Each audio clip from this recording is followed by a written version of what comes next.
தவறை உணர்ந்த சந்திரன். சிவபுராணம்.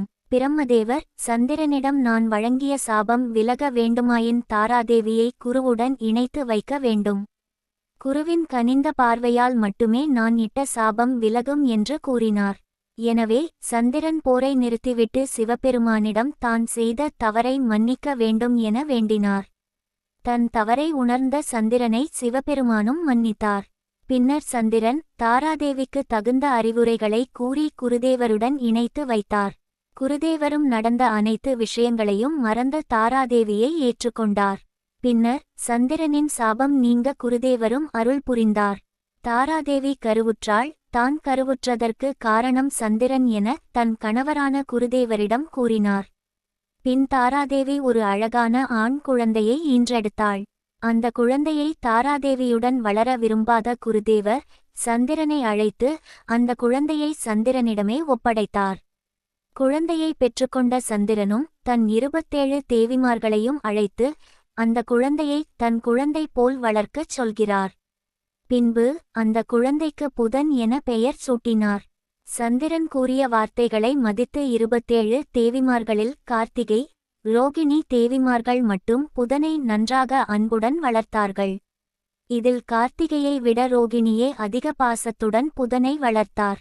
அதனால் சந்திரன் அந்த 2 தேவிமார்களிடம் மட்டும் அதிக அன்பையும் நேரத்தையும் செலவிட்டார். மற்ற தேவிமார்களை சந்திரன் அலட்சியம் செய்தார். இதனால் கோபம் அடைந்த 25 தேவிமார்கள் தன் தந்தையான தட்ச பிரஜாபதியிடம் சென்று இங்கு நடந்தவற்றைக் கூறி சந்திரன் தங்களுடன் அன்புடனும் நேசத்துடனும் நடந்து கொள்ளச் சொல்ல வேண்டும் என்று கூறுகிறார்கள்.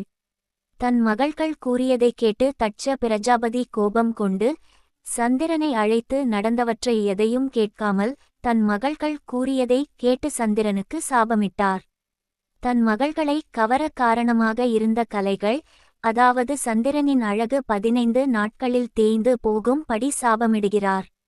சந்திரன் பல வரங்கள் பெற்றவராயினும் பல 1000 ஆண்டுகள் கடும் தவமிருந்து சிவபெருமானிடம் பல வரங்கள் மற்றும் அரிய சக்திகளை பெற்றவர் தட்ச பிரஜாபதி.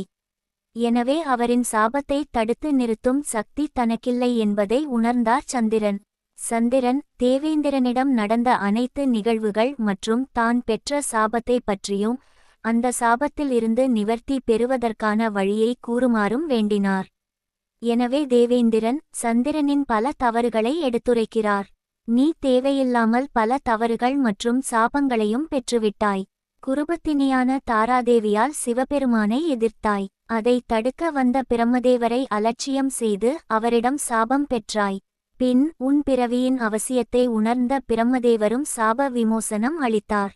தற்போதோ நீ உன் மாமனாரும் கடும் தவம் செய்து பல வரம் பெற்ற தட்ச பிரஜாபதியிடமும் சாபத்தை பெற்றுள்ளாய். அவருக்கு அளித்த வாக்குறுதியை மீறி நடந்ததால் அதிருப்தி அடைந்த தட்ச பிரஜாபதியின் சாபம் உன்னை கடுமையாக தாக்கியுள்ளது.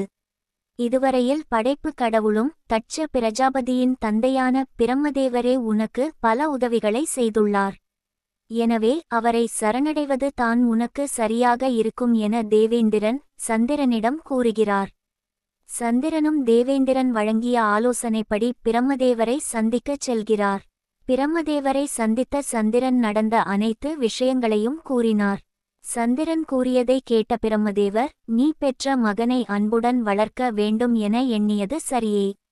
ஆயினும் என் மகனான தட்ச பிரஜாபதி உண்மையை உணராமல் உனக்கு சாபம் அளித்து விட்டான்.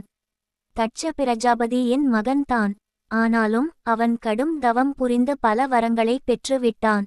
அழியா வரம் பெற்றுள்ளோம் என்னும் செருக்கிலும் கர்வத்துடனும் பேரரசனாக ஆட்சி புரிந்து வருகிறான். அதிகார எண்ணங்களினால் என் வார்த்தைகளையும் அவன் அலட்சியம் செய்து விடுவான். அவனிடம் சென்று காலத்தை விரயம் செய்வதை காட்டிலும் சிவபெருமானிடம் சென்று சரணடைவதே நல்லது. மேலும் அவர் உன் பிறவியின் அவசியத்தையும் உணர்ந்தவர். உன் சாபம் நீங்க ஏதேனும் உபாயம் மேற்கொண்டு உனக்கு நல்வழி காட்டுவார். ஆகவே அவரை சரணடைவதே உனக்கு சிறப்பு என்று பிரம்மதேவரும் ஆலோசனை கூறினார். பிரம்மதேவரின் அறிவுரைப்படியும் வேறு வழியும் இல்லாமையால் சிவபெருமானை காண கைலாயம் செல்கிறார் சந்திரன்.